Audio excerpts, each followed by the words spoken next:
How's it going, guys and geeks? Welcome to the Geekritique Timeline Journal, the show where we literally open up our timeline journal to you and talk about all the new titles that have come out, some of the old titles that we're now placing on different timelines like the MCU, Star Wars, DCEU.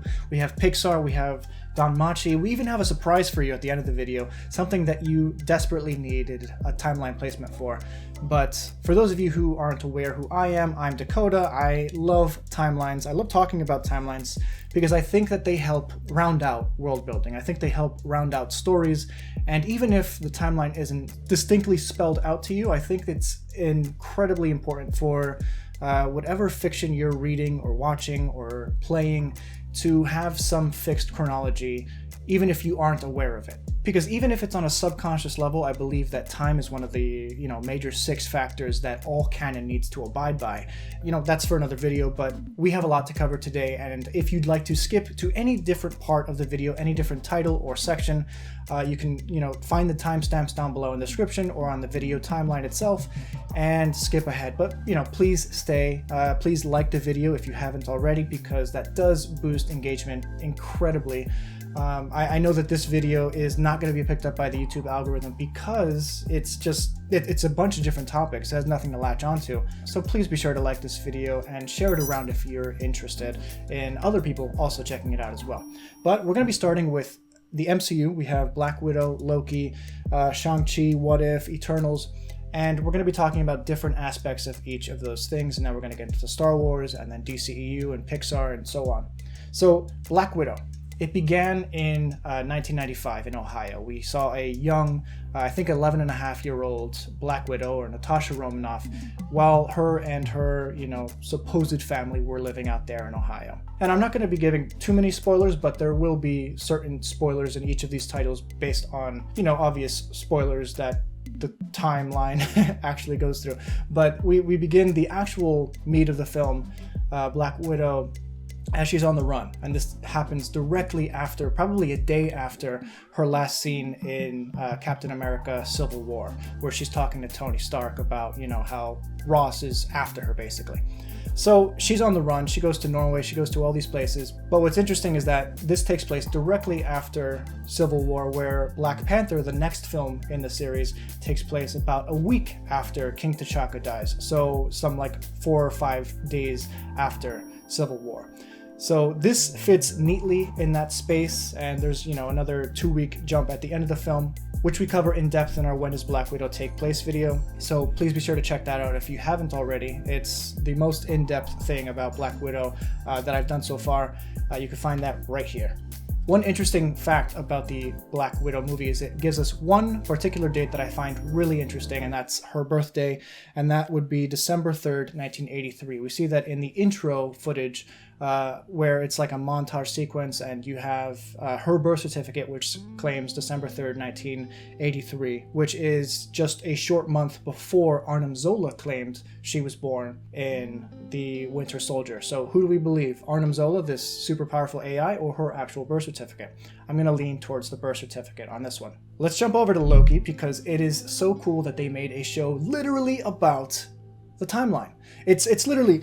It's everything that I love about the MCU. It's everything I love about, enjoying and breaking down fiction. It's the timeline. And they called it the sacred timeline, which is just even, I don't know. I love everything about this show.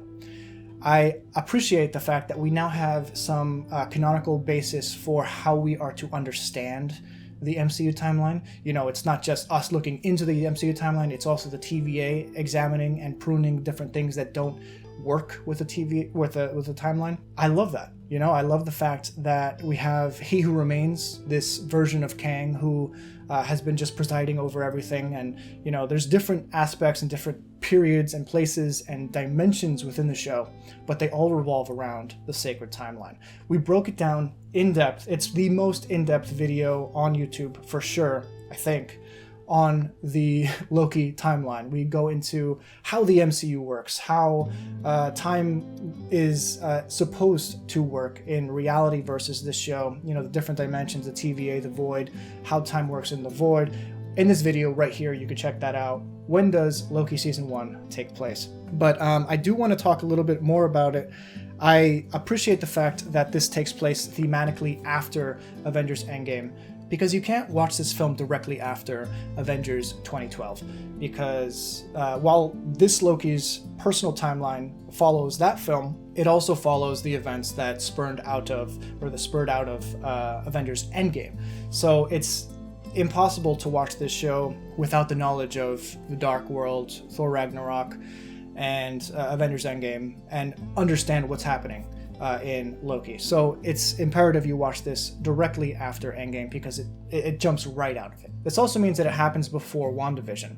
And what this means, I think, is that we've already started to see the ramifications of the multiverse blowing up, not just in What If, but in anything that happens after the fact. So it's possible that we have some characters in the MCU who are variants of versions that we already knew to exist.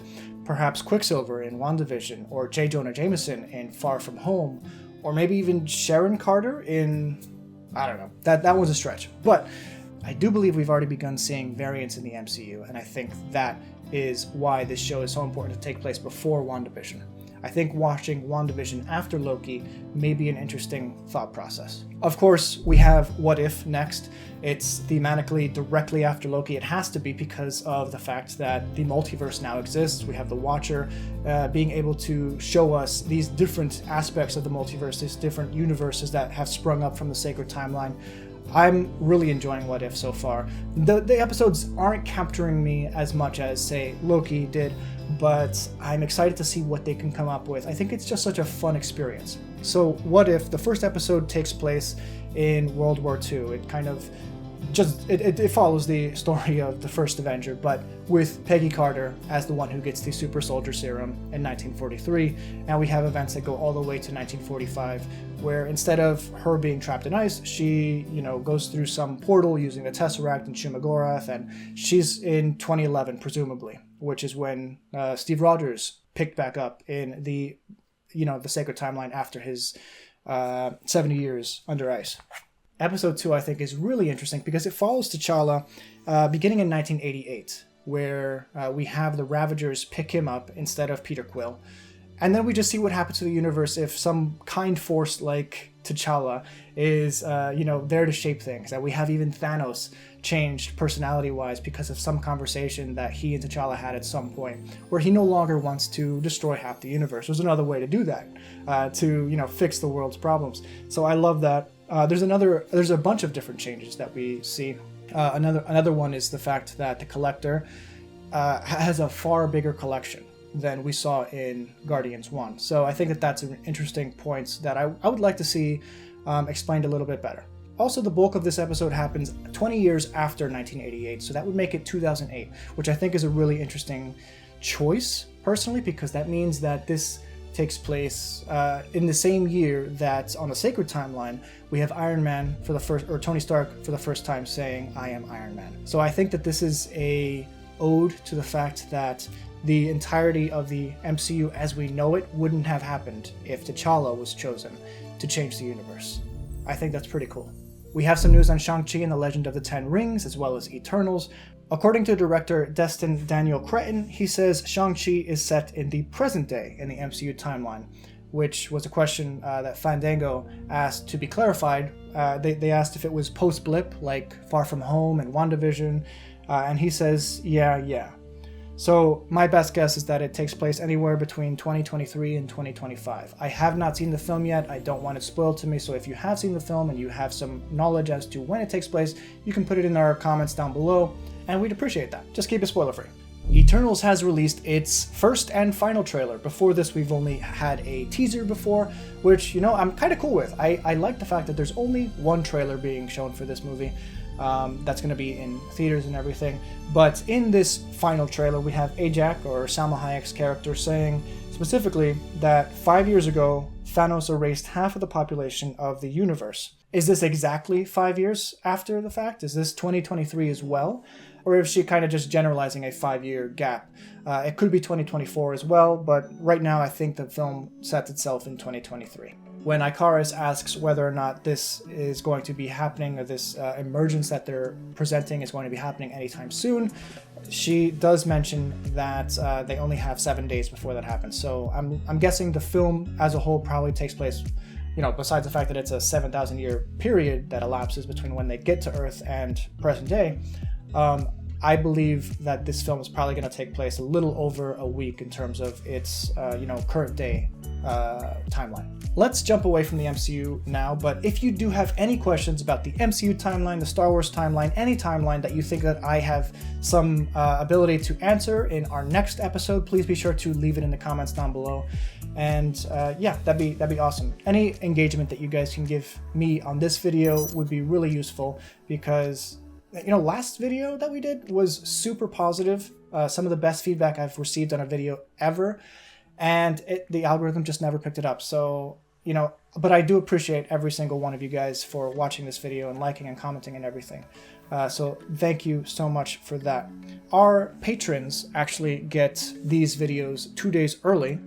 So hi patrons, first and foremost. You also get a high quality JPEG of any timelines that we're currently working on. Right now, as you've probably seen in our last video, and if you haven't, you can check that out right there, we began creating a Star Wars timeline from scratch, and it's going to be visualized on the screen as you can see right now. I'm going to be starting today with some comics that I'm adding and changing around on the timeline. So we're going to begin with Skywalker Strikes. First and foremost, we previously claimed that it takes place a week after A New Hope. We're going to be moving it forward somewhat so that it fits better between other things. A user named Boba Fett actually drew this to my attention, that it has to take place like months later. I'm going to push it back about a month from where I currently have it on the timeline, so that we can fit other things like Darth Vader, which begins about 3 or 4 days after the Skywalker Returns, or Skywalker Strikes volume. And this also takes place about a week and change, and it follows the same kind of events that the Star Wars Skywalker Strikes volume does, but through the point of view of Vader. I think it's actually really interesting because, we have him, meeting up with Jabba the Hutt for the first time that we've seen it in canon. So I like that a lot. This was written in 2015, so a lot has happened comic-wise. I think they actually make too many comics for Star Wars because it's really hard to keep up. I'm trying to catch up as we speak. So yes, this is actually a very good read. Kieran Gillen is writing this run of comics, and it's supposed to run concurrently to the Star Wars 2015 run. And it also introduces Afra, which you'll also note that we've placed Afra, the audio drama or audiobook, right above Darth Vader Volume 1. Because it runs concurrently. If you want more information on that book, we talked about it in our first journal entry for the Timeline Journal. Princess Leia. Princess Leia is actually a book that begins directly after A New Hope. It actually starts with the medal ceremony. It follows about a 2-week period as Leia goes between Naboo and Solust and finds different people who belong to the Alderaanian race, who no longer have a home in Alderaan to, find. She's taking it upon herself because her family is most likely to blame for the planet's destruction. And so she's taking it very hard, but she's taking it as a leader role for her to help these people out. And a lot of them don't want to be helped at this time by someone they find personally guilty for their planet's destruction. But she is a leader, she is a strong individual, and it's such a fun read. So I highly recommend this 5-issue run, Princess Leia.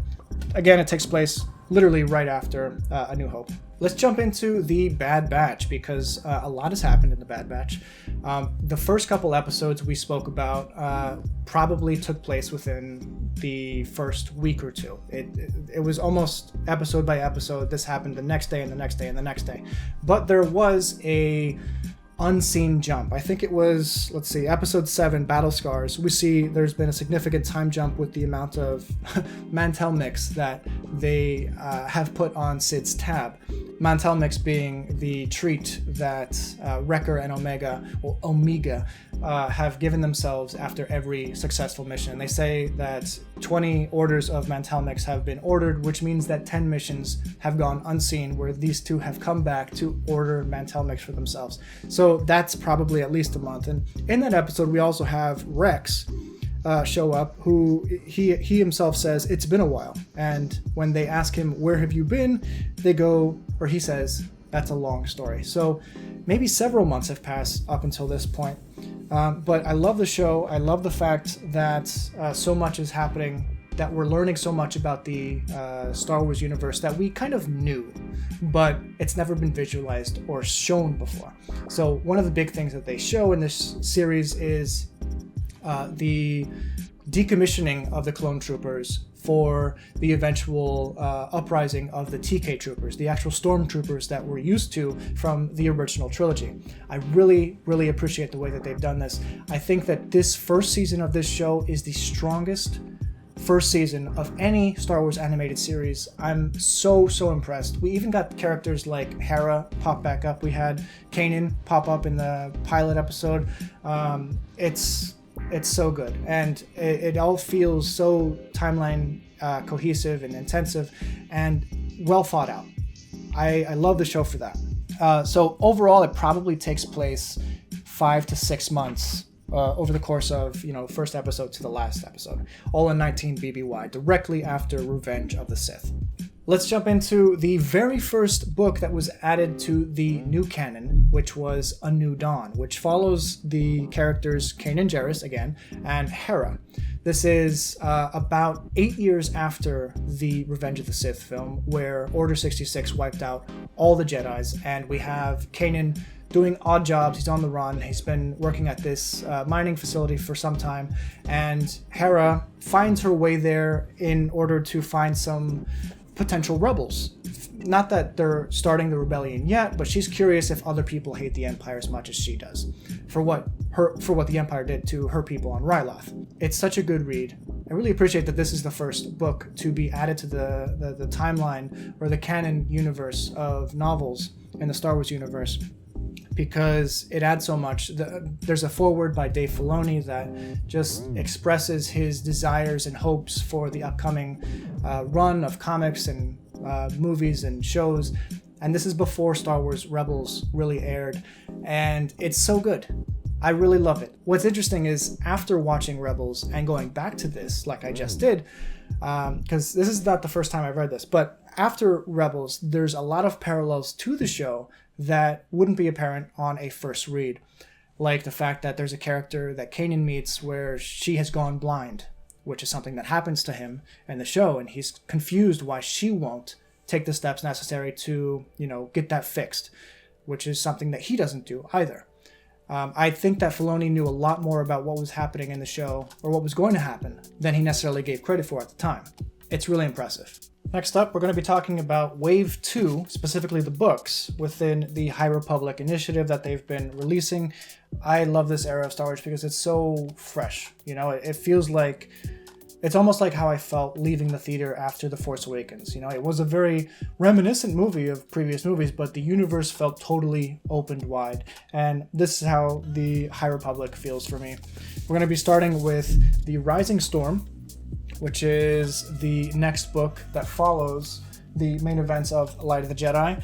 But even though there's a main series of these books, and then there's a YA novel, and there's a junior novel, stuff happens in each of them that informs the next. So if you're truly going to experience the High Republic as a whole, you're not gonna get it just from these main novels. You're even going to have to read some of the canon Star Wars comics that exist in the High Republic series that will explain some of the reasons back characters aren't in certain books.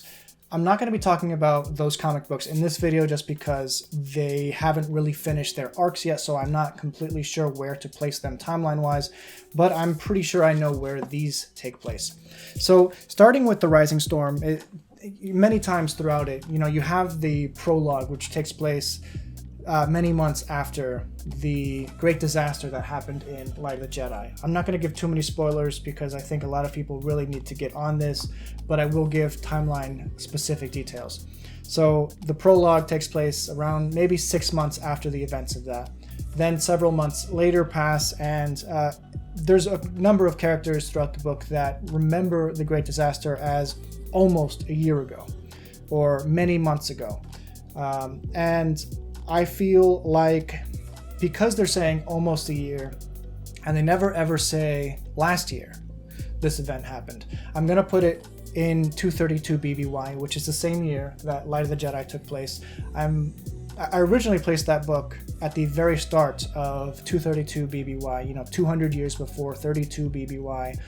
We just didn't have any other information as to when and where that takes place chronologically. So instead of placing this at 231 BBY, like Wikipedia has it listed, I'm going to keep it at 232 BBY just because it doesn't ever say that this happens last year or over a year ago, since the Great Disaster. So The Rising Storm is probably a better book than Light of the Jedi, in my opinion, or at least it's better written, maybe. It's more exciting in certain ways. It's basically like, what if the worst possible attack happened by invading space pirates at like Epcot, Disney World's Epcot. That's exactly what this feels like, and it's terrifying and exciting, and you kind of feel for every one of the point of view characters that you experience, and I really enjoyed it. We also have characters that show up in The Rising Storm, also show up in Race to Crashpoint Tower by Daniel Jose Older. It's a junior novel, obviously. It's a lot smaller. It's a lot more of a childish read, I guess you could say. But some of the stuff that happens also carries over into The Rising Storm. So they really play off of each other, but I would definitely read The Rising Storm before Race to Crashpoint Tower. Race to Crashpoint Tower probably takes place over 3 days, whereas The Rising Storm probably takes place over about a week. Now, Justina Ireland's Out of the Shadows is a book I want to talk a little bit about because it's got me really thinking about time and how conscious an author or a director or a scriptwriter or anyone involved with the making of a story should be conscious of time. Because there are a number of things in this novel that I feel like could have been better if they just stuck to the timeline a little bit more, or checked in on the chronology or continuity of other books in the series, because there's a number of things in this book that I feel kind of messed up my reading, even though it was essential to the reading of the High Republic. So I thought that is a problem that I wanted to discuss.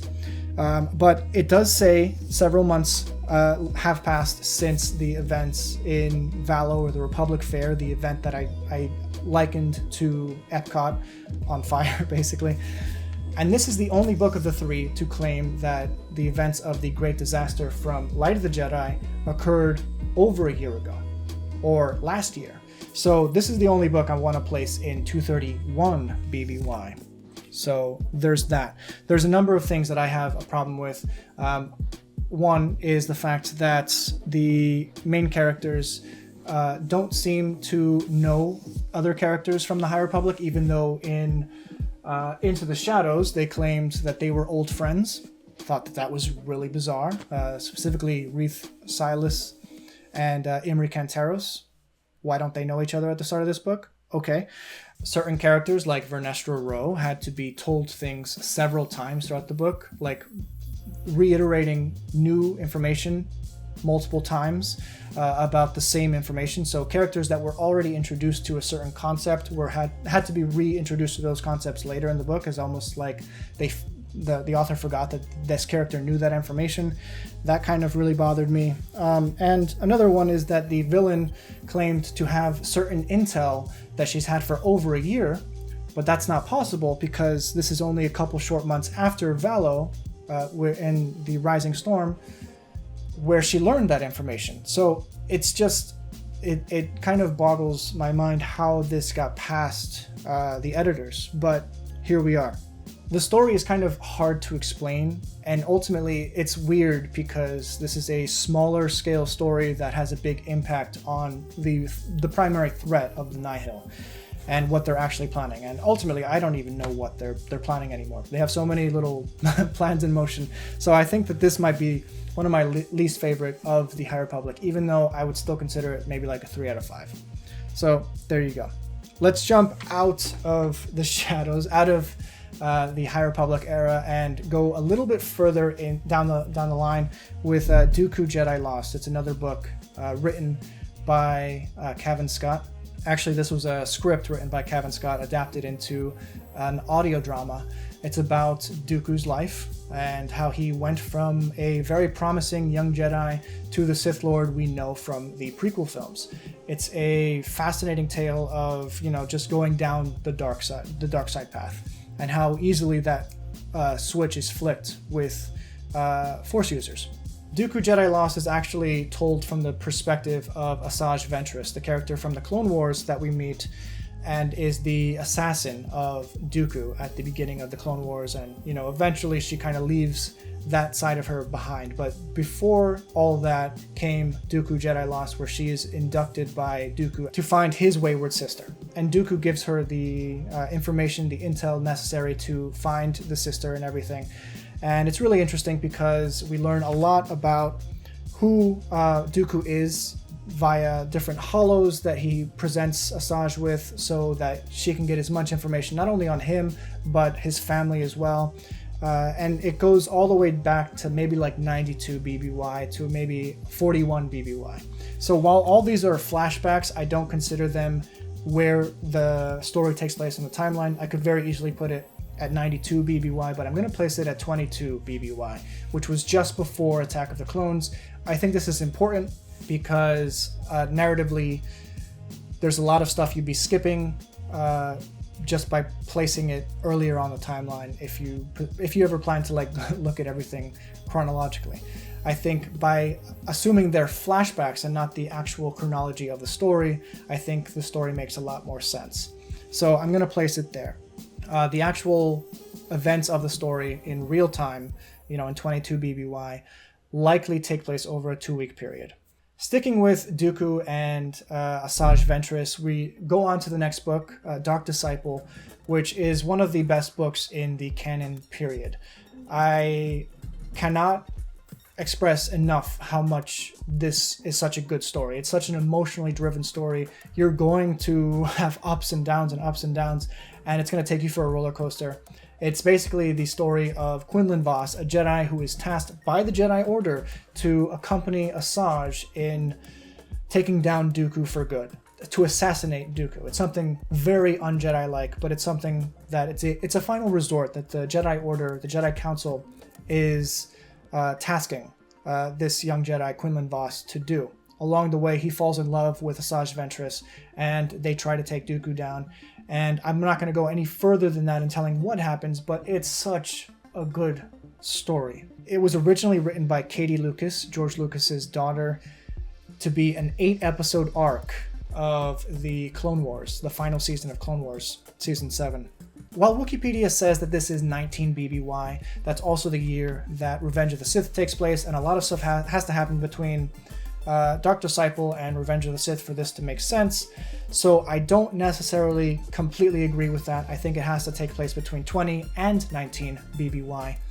The reason being is because for the events in the story to make sense on a timeline, it has to take place over an 8 to 9 month period. A lot of time passes. There's a lot of time gaps and time jumps in it. Overall, if you haven't read this book by Christie Golden, definitely consider it. We're going to finish off our Star Wars discussion with a novella that I picked up a long time ago, and I reread it recently, The Perfect Weapon. It follows Bazine Natal, a mercenary in the Force Awakens film that pops up for a short period of time, but this takes place a little bit before that. I ultimately don't think that this is an important read at all, but it is a fun read if you want to just spend some time in the Star Wars galaxy. I think the audiobook is a 2-hour audiobook or something like that. And yeah, it's a fun little read. We learn how she gets her outfit and her skill set and some of the people she meets along the way. But yeah, that takes place maybe 34 ABY. Let's jump into the DCEU because the Suicide Squad has come out. And I want to first address something that I haven't yet on this channel, Birds of Prey. I only recently saw that for the first time. Birds of Prey and the Fantabulous Emancipation of one Harley Quinn. It's a fantastic film, first of all. I really enjoyed that a lot. But timeline-wise, it doesn't really make a lot of sense. I want to place it sometime in 2017 or 2018, even though it came out in 2020. I think it takes place 2017. And my only argument for that is, where is Batman during all of this? There's a several day, almost 4 or 5 day gap between the start and end of this film where Harley Quinn is no longer protected by the Joker, and all of Gotham seems to be after this character for events that transpired during her relationship with the Joker. And she's on the run, other characters are on the run, there's a lot of havoc being caused around Gotham, and Batman is nowhere to be seen. I have a feeling this takes place during the time period of Justice League, which I originally pegged at least the scene in Iceland, I originally pegged at January 2017 because of the events that occur with the King Tide event in Iceland that Bruce Wayne finds Aquaman at, or Arthur Curry. So I think that while Bruce Wayne is in Iceland, this event is happening in Gotham, and that for me is the only real explanation as to why there's no Batman appearing in this film.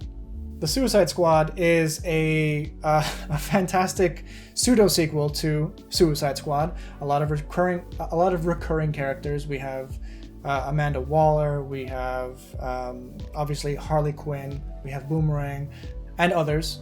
But one thing that did tip me off as far as timeline goes is there's only one date that appears in the entirety of the film, and that's when they're looking at the paperwork of each of the characters from Team A of the Suicide Squad, one of them being Blackguard.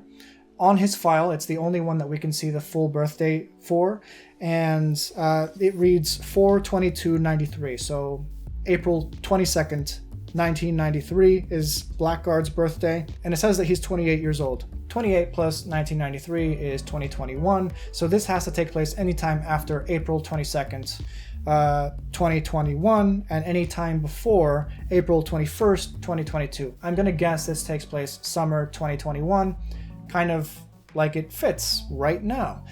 So that's really the only timeline thing that I can really make out of this movie just yet. If I find anything else, I'll let you guys know. But I love the continuity. I love the fact that there's so little connection between the first film and yet there's so much at the same time. These are characters that just seem to be dancing around each other in like some manic display of evil trying to do good. It's fantastic. That sentence didn't even make any sense. But we're gonna push right forward to Pixar with Monsters at Work.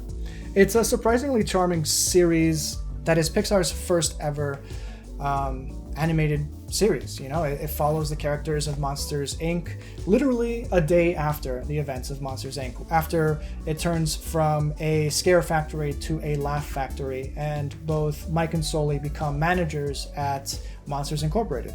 So this follows the point of view of a character named Tyler Tuskman, who's recently graduated from Monsters University as a scarer. But they're no longer scaring. So he has to adapt really quickly to the demands of what they now call a jokester, which is the people who are harvesting laughs from children instead of screams. And eventually he doesn't really make it, but it's a fun show. Again, it takes place directly after Monsters Incorporated, and it probably lasts at least up to the point where we are, about 2 or 3 months. He's still a new employee at Monsters, Inc. He's still getting used to things, and his employees, or his co-workers, I should say. I know that some time has passed because within episode 5, we actually see 2 weeks elapse in real time. So yeah, I'd say that so far it's probably about a 2-month gap throughout the first season of the show. I have never talked about this series behind me. Is it wrong to try to pick up girls in a dungeon? I don't even know where to begin because it's not something I ever really planned to talk about on Geekritique in general, but timeline-wise, I cannot believe how amazing it is. Fujino Omori, now, for those of you who don't know what Is It Wrong to Try to Pick Up Girls in a Dungeon is, it's both a light novel series, and light novel means like a pulpy type novelization series that just, exists to just be enjoyed sporadically. These are usually adapted into anime. It's either manga or light novels that are adapted into anime. And in this case, the light novel adaptation of this series has become a popular anime called Is It Wrong to Try to Pick Up Girls in a Dungeon? The shortened title of that in Japanese is Danmachi, so that's what I'm going to be describing it as. But Fujino Omori has done a fantastic job at creating a world building scenario that just kind of blows me away. It's, you know, it's reminiscent of like a fantasy RPG type game in a real world setting where they incorporate mythological elements and monsters in a world where you need to level up to advance. And it's really, really fascinating and really well realized. And the most realized bit of it that I can think of is the actual timeline. So at the start of quarantine in March 2020, I began reading the Is It Wrong to Try to Pick Up Girls in a Dungeon series, Danmachi, and I got up to the start of book 7 before I had to go back to work. And it took me over a year to finish it. I just recently finished it. But during that time, I took the literal time to put it on a timeline. This is on the program Eon Timeline. And I literally mapped every single event of every single day to see how well Fujino Omori would be able to capture a seamless timeline. And it's incredible. Like I said, I've only read up to the 7th volume, and I'm up to day 73 after one of the characters, Ice, saves our main character, Bell, from a Minotaur that's far too strong for him. So that would be day 0. I'm up to 73. There are no issues with the timeline so far.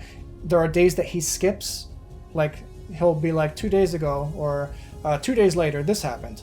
And later on down the series, there will be like little interlude chapters to explain what happened between those two events, and it just, everything fits so perfectly. And I love the series for that so much, and for other reasons. It's just a fun read in general, and I'm really enjoying that. So I think that if authors can spend a little more time trying to map things out chronologically, that would be a huge boon to their readers, understanding and appreciating the world that they are trying to inhabit. And last but not least, our surprise for today. You ready? Space Jam: A New Legacy. Yes, it's the film that everyone's been wondering, when does this take place? Well, my wife was out of the house for an evening, and I took it upon myself to watch Space Jam: A New Legacy. And it's not very good. But I did find it kind of funny that they did have a pretty solid explanation as to where it takes place on the Space Jam timeline, whatever that means. It does take place 25 years after the first film with Michael Jordan in it.